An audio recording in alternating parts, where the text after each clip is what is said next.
नमस्कार, आप सभी का स्वागत हमारे channel Hindi GS practice class by Hemlata पर। तो हम लोग क्या पढ़ रहे थे? आज एक नया चैप्टर हिंदी सामान्य हिंदी में चल रहा है। तो क्या पढ़ेंगे? संज्ञा पढ़ रहे हैं। यहाँ से बहुत सारे प्रश्न बनते हैं कि संज्ञा कैसे बनती है, क्या होता है संज्ञा के बारे में। चलिए हम लोग जानते हैं। तो संज्ञा क्या होती है? संज्ञा क्या होती है? संज्ञा देखिए, संज्ञा किसे कहते हैं? किसी व्यक्ति, वस्तु या स्थान को क्या कहते हैं? संज्ञा कहते हैं। यही इसमें बढ़िया से क्लियर करेंगे। तो परिभाषा देख लीजिए। किसी व्यक्ति, वस्तु, स्थान अथवा भाव के नाम को क्या कहते हैं? संज्ञा कहते हैं। क्या कहेंगे? संज्ञा कहते हैं। दूसरी परिभाषा देख लीजिए। केवल व्यक्ति, वस्तु, स्थान या भाव मात्र से ही क्या होगा?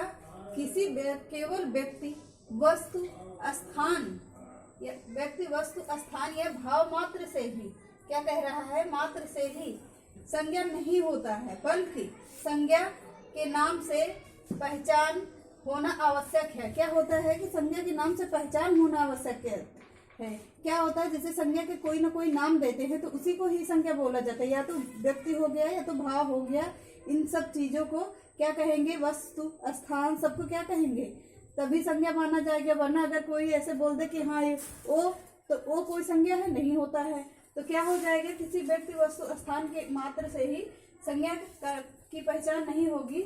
या अब इसमें भेद देख लीजिए। संज्ञा के भेद कितने होते हैं? उत्पत्ति के आधार पर पूछता है तो संज्ञा के कितने भेद होंगे? संज्ञा के 3 भेद होंगे। अगर प्रयोग के आधार पर संज्ञा पूछता है तो संज्ञा के कितने भेद होंगे? तो संज्ञा के 5 भेद होंगे। कौन कौन से होंगे? व्यक्तिवाचक, जातिवाचक, भाववाचक, समूहवाचक एंड द्रव्यवाचक। कौन कौन सी होगी संज्ञा? तो इसमें लिख लीजिए। उत्पत्ति, यहाँ प्रयोग के आधार पर संज्ञा लिखिए। इसमें क्या होगा? थोड़ा सा एक लाइन लिख लीजिए। संज्ञा का किस प्रकार से प्रयोग होता है? संज्ञा का प्रयोग किस प्रकार से होता है? किस प्रकार से होगा?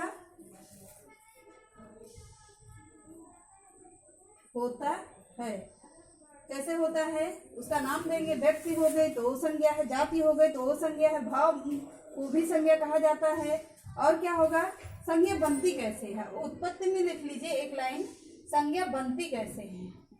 तो संज्ञा कैसे बनेगी? संज्ञा बनती कैसे हैं? कैसे है? तो संज्ञा कैसे बनेगी?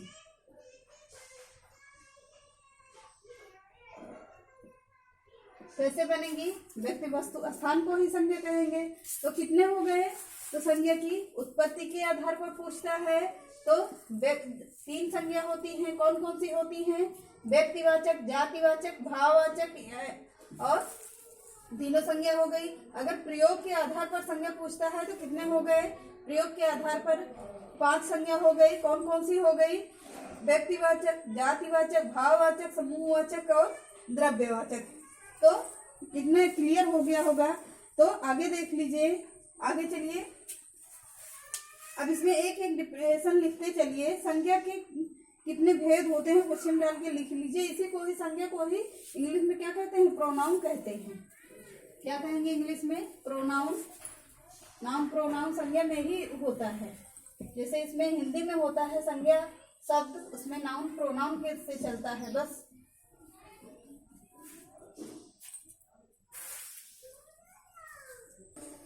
तो व्यक्तिवाचक संज्ञा में देखिए, व्यक्ति, वस्तु और स्थान को ही लेंगे और कुछ नहीं लेंगे। तो परिभाषा देख लीजिए।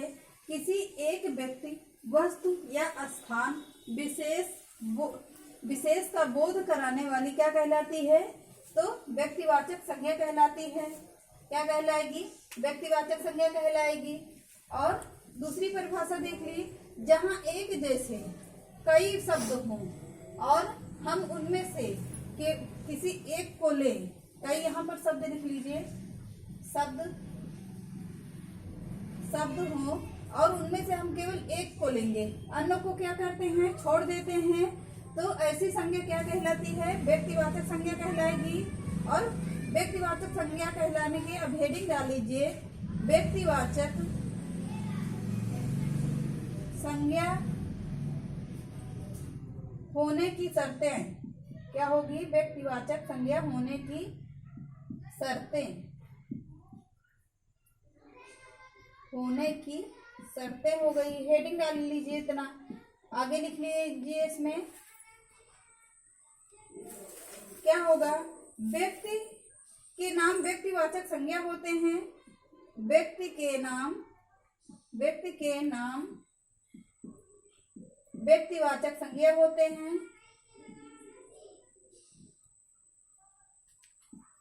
व्यक्तिवाचक संज्ञा होते हैं।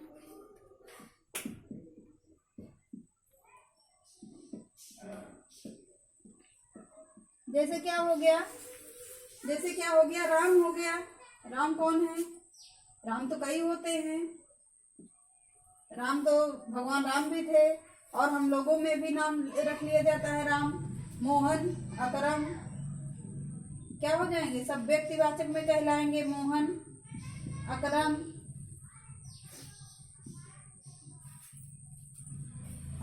हो गया, श्याम हो गया। इसमें कई जितने भी नाम आते हैं वो सब व्यक्तिवाचक में ही कहलाएंगे।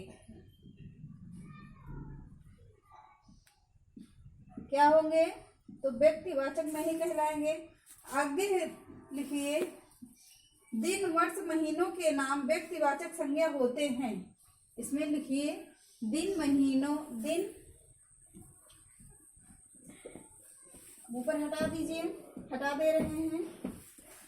अब ऊपर लिखते रहिएगा।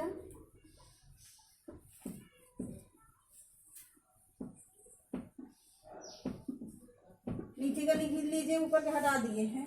तो दिन, वर्ष, महीनों के नाम सदैव क्या होंगे? दिन, पॉइंट डालकर लिख लीजिए। दिन, वर्ष, महीनों के नाम व्यक्तिवाचक ही होते हैं। के नाम व्यक्तिवाचक ही होंगे।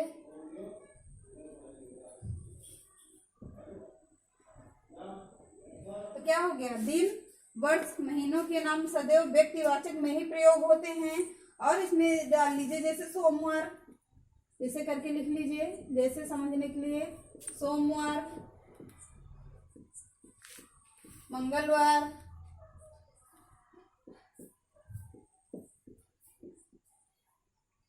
बृहस्पतिवार,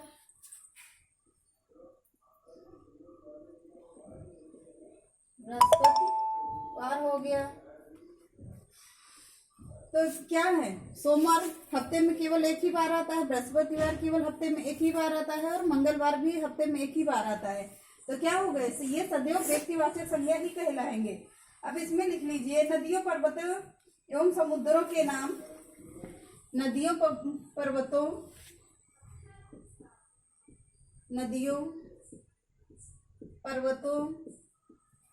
एवं समुद्रों के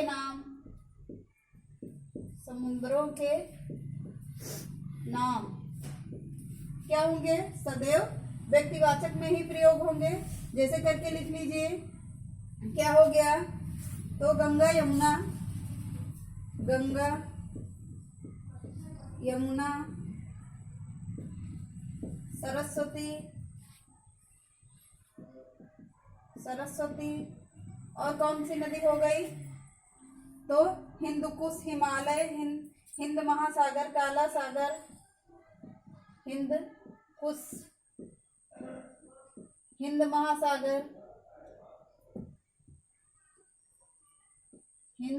महासागर, और क्या हो गया? हिमालय हो गया, काला सागर हो गया, हिमालय,